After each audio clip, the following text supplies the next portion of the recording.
this Avengers movie might be a car crash. So feel free to tell us your favorite type of car crash in the comment section below. Personally, I'm a fan of a good T-bone, but I can always get with just high speed losing control and just spinning out. It happens.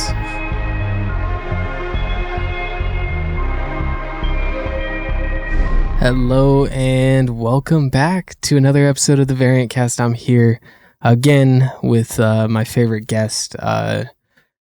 He's hoping to get the promotion bump up to a host at this point. He's been in a lot of episodes. I think he's put in the work. He's earned it. The man who may or may not be a Kennedy. How you doing, Trent? Doing good. Still trying to beat those Kennedy allegations, but maybe you haven't been assassinated yet, so you're doing pretty well. Yeah, it's true. But I'm still only 25 though, so time will tell whether or not that happens. But trying to get that bump up from editor to co-host, but maybe one day. So I gotta keep working at it. I think I got almost as much episodes of this as you, Ty. So we'll keep going. Almost. There's those 50 solo episodes I have in the backlog that the theology. If something were to podcast, ever happen to me, you'd be able to release those. So open the vaults. It's just hours and hours of me discussing religion and politics, and then politics and religion. Yeah, and let's hope that I don't die because the public can't get their hands on those. 30 Easter eggs in the Bible. Yeah, absolute banger video. I've watched it, but it's not for the public eye. That's all I have to say about that. No. It's not for monetization. But something that is for monetization is this show, hopefully, at one point in our lives.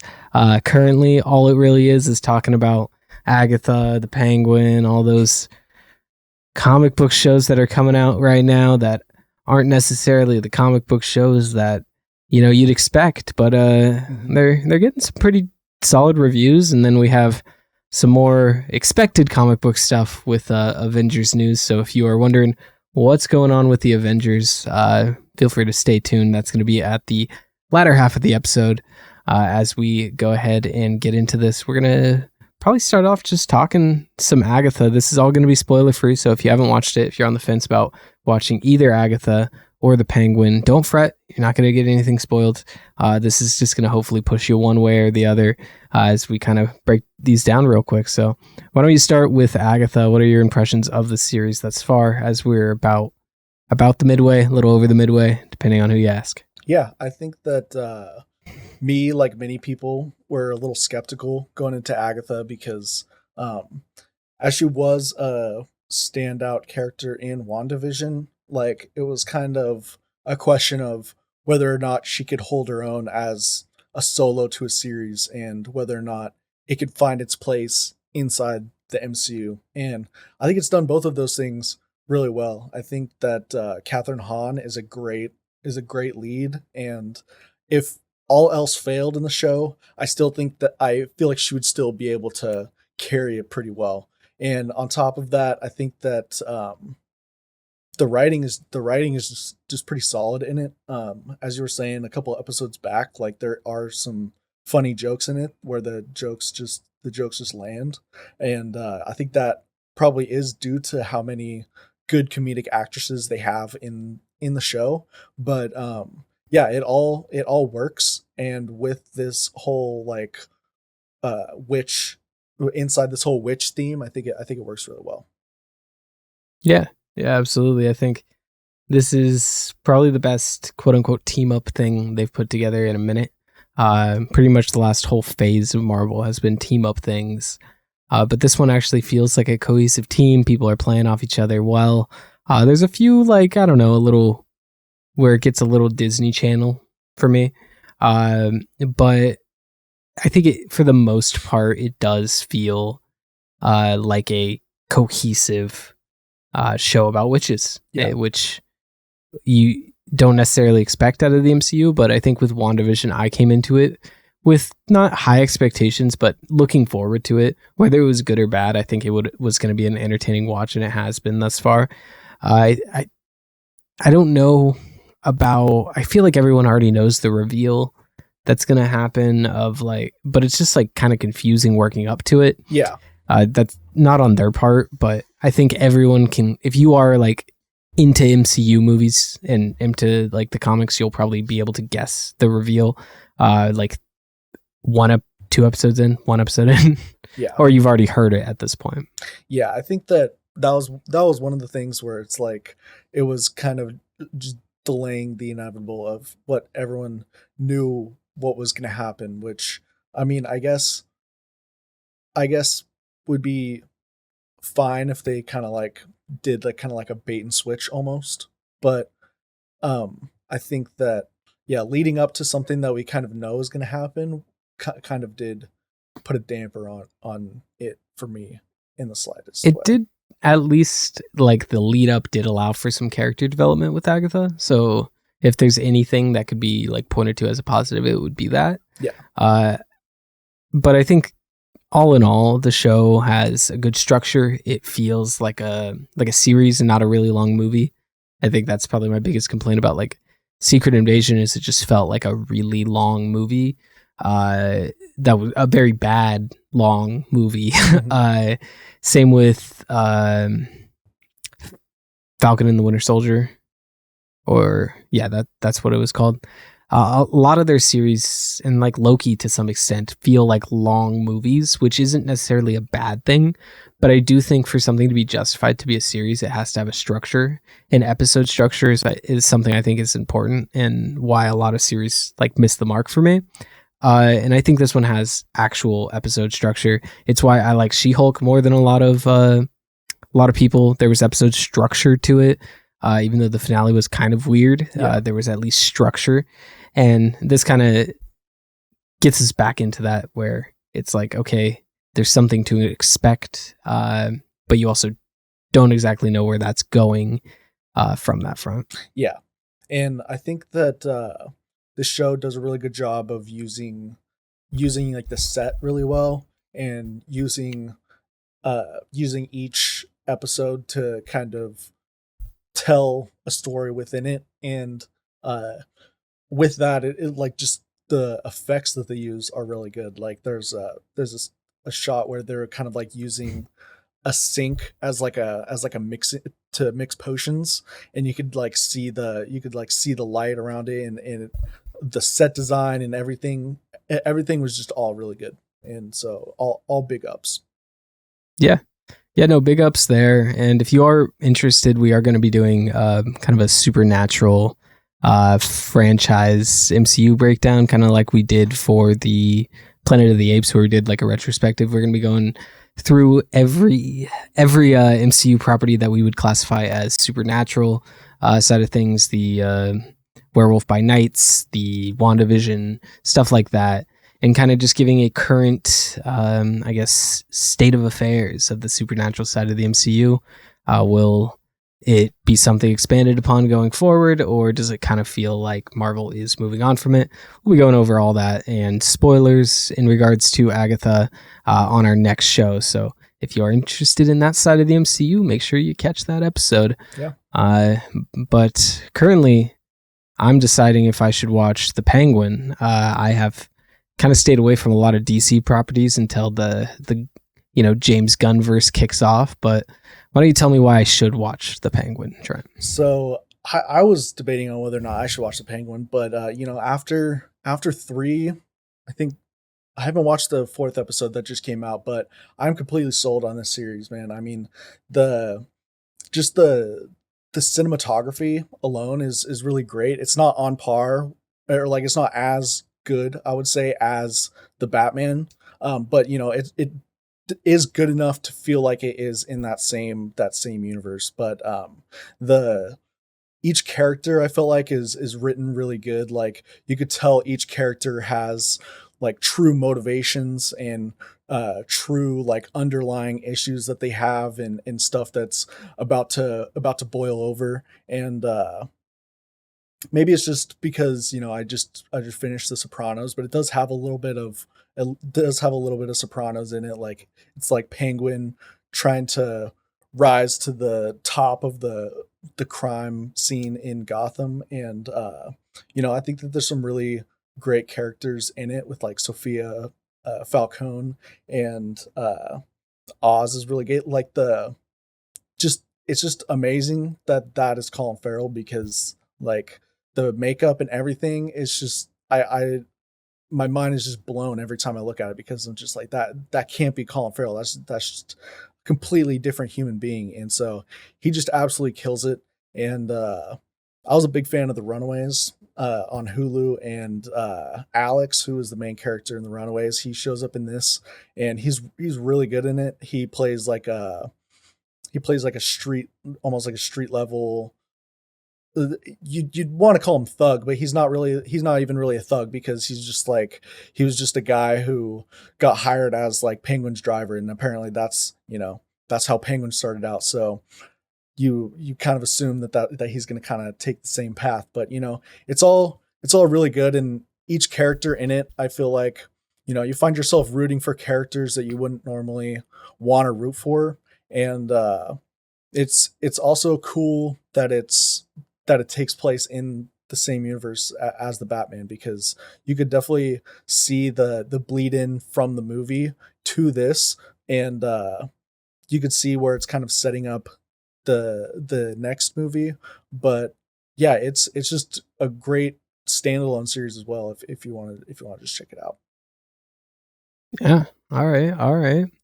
I definitely interested. I did watch the Batman. I maybe not as high as other people are on it, but I do like the film. It's probably my second favorite portrayal of Batman. I'm not a big Batman guy, but I do find it interesting that we kind of only get these type of projects around two characters. It's Spider-Man and Batman. They're the only ones where they're villains. Like, we'll get spin-offs. I guess if you count Agatha in that as a like Wanda villain spin-off, but I don't really. It's just kind of her own thing.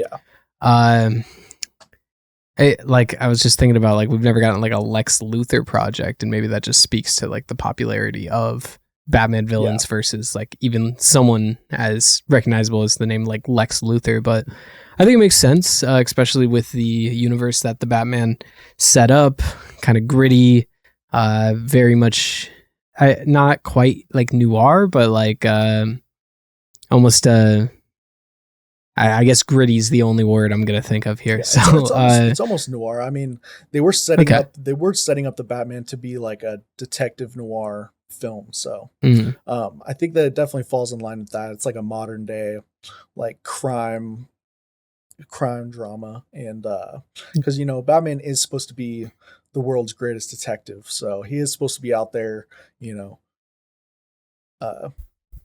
finding out clues, searching the crime scene, like analyzing blood, stuff like that. So I think that this show fits into that world perfectly. But I do think it is funny how DC is obsessed with making TV shows about their main characters where their main characters aren't even in it, you know, because it's like Smallville.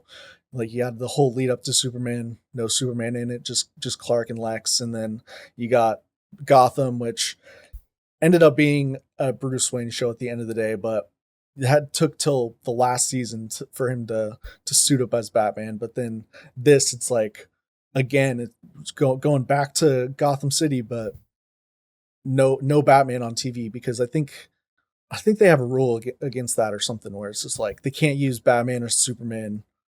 Or I guess Superman that's not a thing, because Superman and Lois. But yeah, Batman, I don't think that they can use on TV, just because for whatever reason DC is just they greedy. Probably don't want to, like, quote unquote devalue the character, devalue the IP, but it is a little strange for sure. And it, like, if I was like doing a Batman spinoff, I feel like, you know, Robin, Nightwing would be like the obvious thing, or even like what they were doing with Titans and stuff, like a live action show, and putting like actual resources into that, giving that like a budget and, you know, something. But they seem pretty fixated on this, but you never know what DC is going to do or what they're going to greenlight.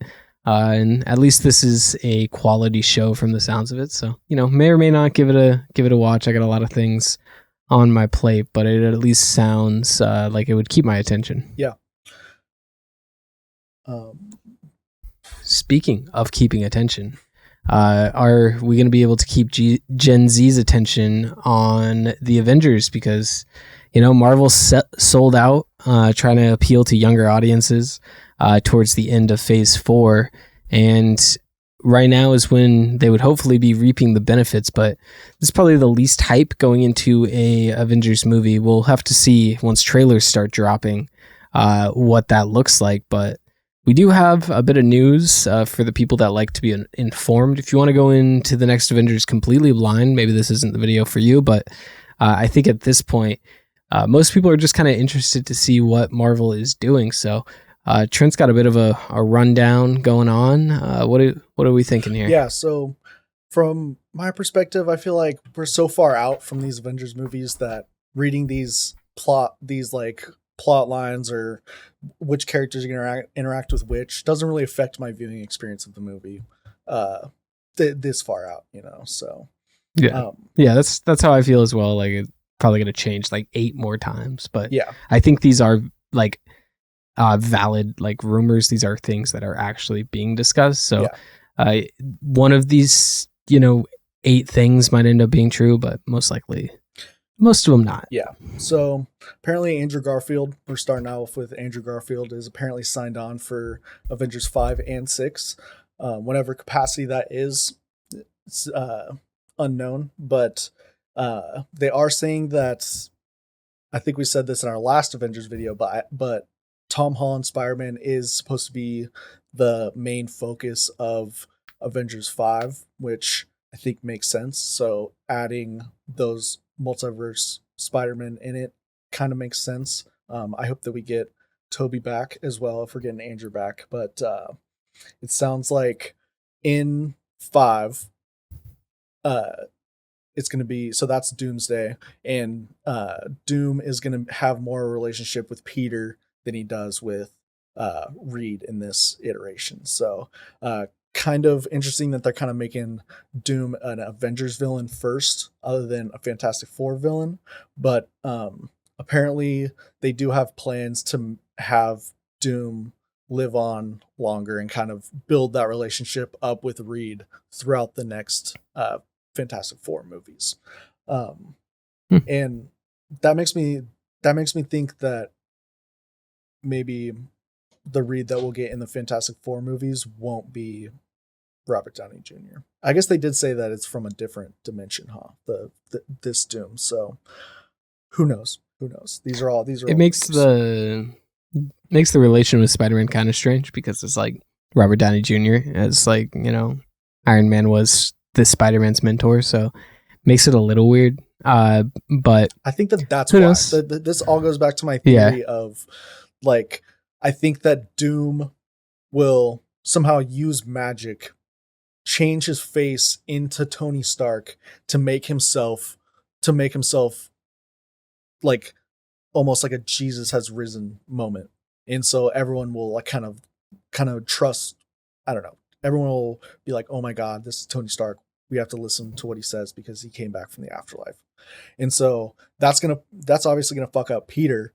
And so Peter's gonna have this internal struggle of like, that's not actually like Tony Stark or whatever.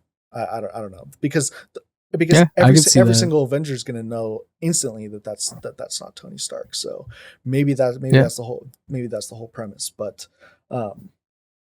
apparently Wanda is coming back, so Scarlet Witch is coming back with Carol. They're not coming back together, but they will both have big parts in both Avengers movies, as well as Deadpool and Wolverine. So Deadpool and Wolverine apparently have a small part in Doomsday, but will have a bigger role in Secret Wars. So that's interesting. And I think that all of this is kind of leading to a big multiversal finale like we've been expecting. Yeah, I mean, who knows with the multiverse fatigue if they do tweak that a little bit, but I mean, with Andrew Garfield, I'm 95% sure he's going to be in this movie, just based around like how weird he is when he is asked about this stuff. Did you see that interview? I don't think he realizes being all dodgy doesn't like deflate the rumors, but maybe that's kind of the point. Maybe that's instruction straight from Marvel, like, hey, you can allude to it or be weird about it, but don't like give it away, whatever. Because there's a way you could shut this stuff down if you actually weren't involved at all. But he's not interested in doing that because he is most likely in it. Another question mark becomes Tobey Maguire, and then at that point, it's like, do you really want to pay Tobey Maguire $4 million, $5 million, however much you would have to pay him to show up for like 5 minutes in the movie? I don't think you necessarily need to. I think Andrew Garfield actually wants to be in these movies. I'm more of a Tobey Spider-Man guy myself, but I don't think his Spider-Man fits in quite as well. So if there's only going to be one, I think Garfield is the right choice. And then you also have in here that how do you pronounce it? Is it Kroll? Oh, Noel. Noel is going to be in Venom 3, but also Spider-Man 4. So I don't know if that's more multiversal stuff. So apparently the half of Spider-Man 4 is grounded, like we've been talking about, featuring Michael Keaton's Vulture again. He's transported from the Morbius universe back to the MCU somehow. So and it has something to do with Spider-Man. It's got something to do with Spider-Man. And the other half of it is going to be a multiversal movie of Spider-Man featuring multiple symbiotes and the quote unquote king of the symbiotes, Null, who is, like I was talking about before, he's essentially like the Into the Spider-Verse Thanos, where it's like he's kind of the end all be all of the symbiotes and boss. Yeah, right. So all interesting stuff. I mean, this sounds like the most Sony involvement that the Spider-Man MCU is going to have. I wonder why they've, maybe it was part of the deal that obviously was done to keep him on for 4, 5, and 6 movies. Was getting Sony more involved, getting Sony's characters more involved. I don't know, it'd be kind of disappointing if we did do this and there was never like a Tom Hardy interaction with Peter. I think we'll definitely get that. I think we'll definitely get that. Just with how much Tom like loves the Venom character, it'd be a shame, honestly, to see someone else play him. But at the same time, I think Peter's Venom does need to be, closer to his age. Granted, at this point, Tom Holland is like a 30-year-old man, so who knows how they're going to portray him. Like, he can definitely still pass for a broke college student. I'm not worried about that. But as we get further in, like when he's going to be probably in his 40s by the time Spider-Man 6 comes out, just at the pace of this stuff. I'm really interested in how they're going to deal with that. Yeah, that's the other thing is they said that they're casting another female lead for Spider-Man 4, which either makes me think we're getting Black Cat, we're getting Gwen, or we're getting Silk. One of those three. But I know Sony's been trying to use Black Cat for forever. I mean, they've been trying to get that Black Cat movie made for since the beginning of time. So, I think that's a strong possibility that we're going to get Black Cat in the next one with a college age Peter, and who knows what that works. We'll go from there, because I feel like each Spider-Man movie has kind of left off with a big question mark, I mean, there's also the question marks around, like, Gwen Stacy is a big part of his character. And, Ghost Spider Gwen is a very popular character as well.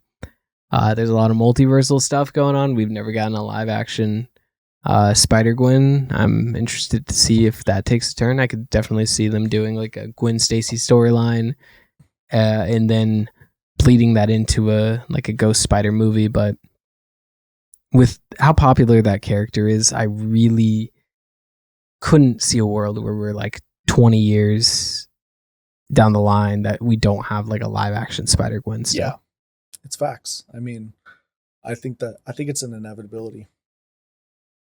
Yeah, well, we will see. And then you also had some stuff about DC. I saw a tweet or a thread, or I don't know what this stuff is on at this point.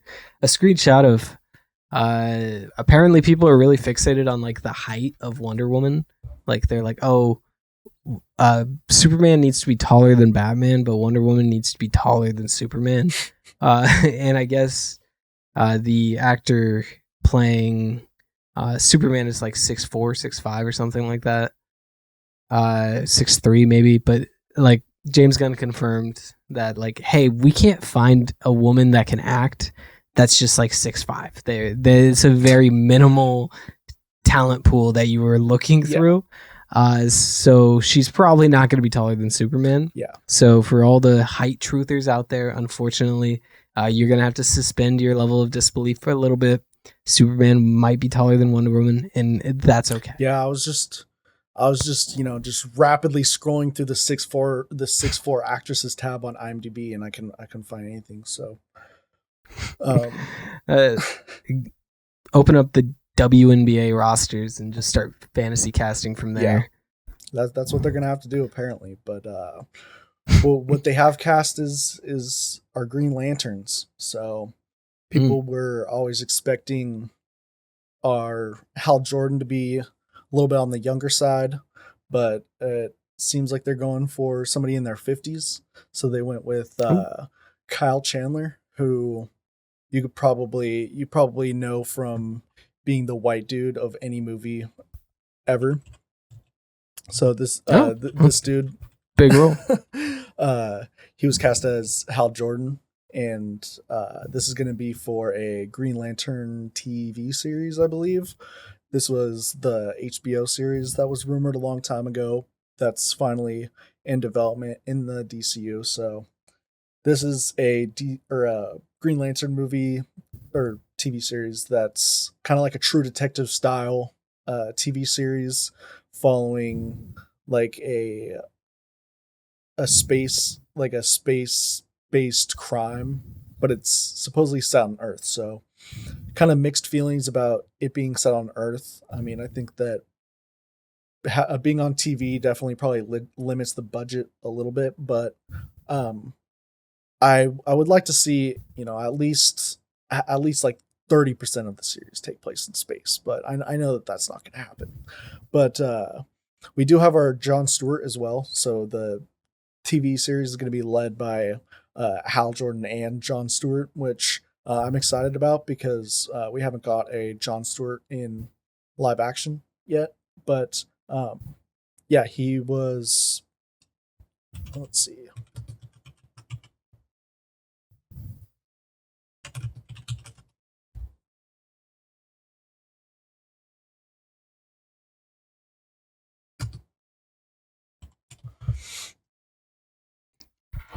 Terrible podcasting. Aaron. Dead air. Yeah. So Aaron Pierre, who was recently in a big Netflix show that I can't think of right now. It's Rebel Ridge. So that was a really popular series on Netflix recently, but they cast him as Jon Stewart, and yeah, I like the casting. I think that he's going to do a great job, and the only thing that I'm worried about with the Green Lantern series is, like I said, it not having enough space scenes, because I feel like that's what's gonna really set it apart from the other DC projects. Yeah, I mean, it's tough with like a series like that. That was the first thing I thought, is like, I would really like to see Green Lantern be more of a space, galactic, centric story, but it probably will be majority Earth based, which he'd still tell a good story. But I do think that the Green Lantern Corps should exist more in a supporting role most of the time. But who knows? Maybe I'm wrong here, and this series is going to be great. And I'm rooting for it. I'm rooting for it for sure. Yeah. So the last thing we have on our docket is some movie reviews of what we've been watching. So I got a chance to catch up on some movies that we watched the trailers for Rod or Tot. So I ended up watching Amber Alert and Blink Twice. So I can't remember if we got these ones right or wrong, but both movies I was decently excited for. And so I'll go ahead and start with Blink Twice. So this is like a movie that is starring Channing Tatum. It's directed by Zoe Kravitz. It's a directorial debut, and it's about a girl who meets this this millionaire who's kind of like the Jared Leto type, who has an island that he invites him to, and then they ended up it's a cult movie, so you could kind of guess what happens, right. But no, it is a really good movie. I was really impressed by the directorial debut. I always love a movie that has a unique title card, and this movie does it really well. You kind of forget that the movie's already going, and then there's just like a quick flash of a title card, and you're fully into it, and I really dig that. But really great performances all around. The lead, obviously Channing Tatum was great, but the other lead, Adria Arjona, she was really good, and Naomi Ackie, they were both really great and as the leads, and had some really great emotional scenes, as well as just playing the like the thriller roles really well. And the thing that I was probably impressed with the most was, like I said, the directing. Like the suspense parts were really well directed. The part where it kind of falls apart, I guess, is just the story towards the end. I feel like kind of dips off, and I feel like they could have done a little bit more to have a little bit more resolution at the end of it. But I did thoroughly enjoy all of it, and I recommend giving it a watch if you're into those types of movies. I am, and I was planning on watching that one. Good to hear that it's a solid movie. I did go back and just check. Looks like we were right about both of them. We put Amber Alert at a raw. I picked that one, and then you picked Blink Twice as a tot, and those were both correct.